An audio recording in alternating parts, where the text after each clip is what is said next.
वाढदिवसानिमित्त नवापुरात जलशुद्धीकरण केंद्राची पाहणी, शुद्ध पाणी पुरवठ्याचे अधिकाऱ्यांना निर्देश।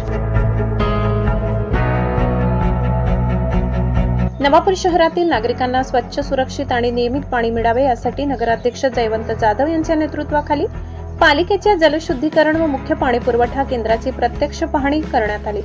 विशेष म्हणजे पाणी पुरवठा सभापती शरद पाटील यांनी आपल्या वाढदिवसाचा कोणताही औपचारिक सोहळा न करता या पाहणी दौऱ्याला प्राधान्य दिले। पावसाळ्यात नदीचे पाणी गढूळ होत असल्याने पाणी शुद्धीकरणासाठी लागणाऱ्या तुरटी, ब्लिचिंग पावडर व रसायनांचा पुरेसा साठा ठेवण्याच्या आणि सर्व यंत्रणा सुरळीत ठेवण्याच्या सूचना नगराध्यक्ष जयवंत जाधव यांनी अधिकाऱ्यांना दिल्या। तसेच पाणी पुरवठ्याबाबत तक्रार असल्यास नागरिकांनी तात्काळ नगरपालिकेशी संपर्क साधावा असे आवाहन करण्यात आले। या पाहणी प्रसंगी नगराध्यक्ष जयवंत जाधव, पाणी पुरवठा सभापती शरद पाटील, सामाजिक कार्यकर्ते राजू आगडे आणि पाणी पुरवठा अभियंता प्रसाद साणप हे सर्व उपस्थित होते। ब्युरो रिपोर्ट, नवापूर गर्जना न्यूज चॅनल नेटवर्क। आज आपल्या नवापूर नगरपालिकेचे पाणी पुरवठा सभापती आमचे मोठे बंधू आदरणीय शरदचंद्र गुलाबराव पाटील यांचा वाढदिवसानिमित्ताने आम्ही रात्रीच बोलणं झालं होतं की वाढदिवस त्यांचे मोठे बंधू नुकतंच निधन झाल्यामुळे वाढदिवस साजरा करणार नव्हते ते, परंतु त्यांना मी एक संकल्पना दिली की भाऊ, आपण शहराचं देणं लागतो।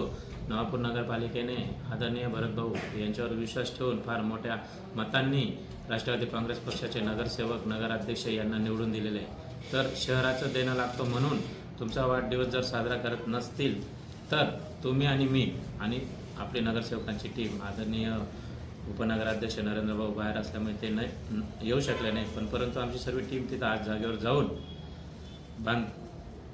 पाणी पुरवठा सभापती या नात्याने आणि नगराध्यक्ष या नात्याने शहराची जबाबदारी म्हणून, त्याची जबाबदारीचं कर्तव्य म्हणून आम्ही फिल्टर प्लांट व पंप हाऊसवर जाऊन तिथं गेल्यानंतर सध्या पावसाळा चालू आहे, नदीमधून पाणी पुरवठा, बोरिंगमधून जो पाणी पुरवठा शहराला होत असतो तो दूषित होऊ शकतो, कारण जेही धरणातून पाणी आलेले आहे ते सर्व गढूळ आणि पाण्याचा कलर बदलला आहे। म्हणून TCL पावडर असो, तुरटी असो, हे योग्य साठा आहे की नाही, कर्मचारी वेळेवर कामाला आहेत की नाही, शहरामध्ये पाण्याची जी सिस्टीम आहे ती दिवसामध्ये 2-3 वेळेस देतो, ती पोचते आहे की नाही, हे सर्व आज तिथं जाऊन देखरेख केली।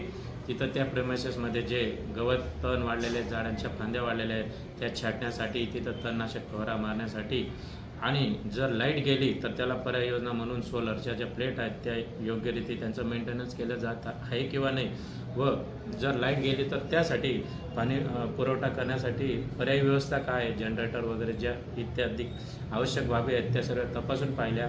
तिथं गेल्यानंतर फार समाधान वाटलं। आज शहरामध्ये एवढा मोठा उन्हाळा गेला, त्यात पूर्ण महाराष्ट्रामध्ये पाण्याची टंचाई भासली, पण नवापूर नगरपालिकेने थोडीशी काही 1-2 घटना वगळता कुठेही पाण्याची आम्ही टंचाई भासू दिली नाही। तेवढी तत्परता आदरणीय भाऊसाहेबांनी आम्हाला सांगितलेली होती आणि त्याप्रमाणे आम्ही तसं काम करत आहोत। पावसाळ्याचे दिवस असल्यामुळे पाणी पुरवठा इंजिनियर सानप साहेब सोबत होते, त्यांना सांगितलं 1 नाही तर 2 नाही तर 5 एक्स्ट्रा मोटरी ठेवा, जेणेकरून एखादी मोटर जळाली तर दुसरी मोटर टाकून पाण्याचं जे स्त्रोत्र हे बंद नाही झालं पाहिजे। मग त्याच्यात फ्यूज असेल, मोटर असेल, इतर काही पाईप असेल, स्टार्टर असेल, सर्व जादा स्पेअरमध्ये ठेवायला लावलं, जेणेकरून धावपळ ही नाही झाली पाहिजे। आणि पंप हाऊस, फिल्टर प्लांटवर देखरेख केल्यानंतर तिथून पंप हाऊसला भेट दिली। पंप हाऊसमध्ये गेल्यानंतर तेथील ज्या थोड्या छोट्या गोष्टी होत्या त्या सर्व सूचना दिल्या। तिथंही कर्मचाऱ्यांनी चांगलं सहकार्य केलं, चांगल्या पद्धतीने कामकाज चालू आहे। त्यासाठी माझ्या मायबाप जनतेचं तेवढंच मोलाचं सहकार्य, मार्गदर्शन हे गरजेचं आहे। आणि ज्या छोट्या गोष्टी आहेत आमच्यापर्यंत पोहोचत असतात, व्हॉट्सअपद्वारे, कॉलद्वारे किंवा माउथ टू माउथ किंवा कोणीतरी निरोप देतो, आणि त्याप्रमाणे आम्ही नक्कीच समस्या या मार्गे लावत राहू आणि शेवटपर्यंत लावण्याची जबाबदारी ही आमची आहे। तरी शहरामध्ये कुठेही पाणी पुरवठा कमी पडत असेल, दूषित येत असेल, पाण्यामध्ये काही अडचणी असतील तर मी या आज